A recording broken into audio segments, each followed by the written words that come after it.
रही मेरे पाकिस्तानियों, इमरान खान जो है वो आपकी जंग लड़ रहे हैं। इमरान खान ने 26 साल कानून की हाकमियत की जंग लड़ी है। इमरान खान हमेशा पाकिस्तान का फख्र बने हैं। इमरान खान ने मुल्क नहीं लूटा, ना कभी डाका मारा, ना चोरी की, ना करप्शन की।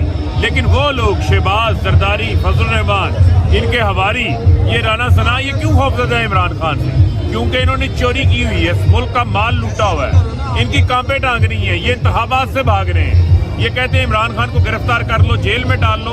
इनको ये बताना चाहते हैं इमरान खान 22 करोड़ अवाम के लीडर हैं। 22 करोड़ अवाम अब इमरान खान बन चुकी है। इमरान खान ने अपनी जान खतरे में डालकर, जान को खतरे में डालकर, जान की कुर्बानी इमरान खान की होने लगी थी जब कातिलाना हमला इमरान खान के ऊपर हुआ। अल्लाह ताला ने उनको बचाया है। अब ये हमारा फर्ज है कि हम बाहर निकलें, इमरान खान के साथ खड़े हों और इस मुट्ठी भर माफिया को ये बता दें कि ये पाकिस्तान को हाईजैक नहीं कर सकते।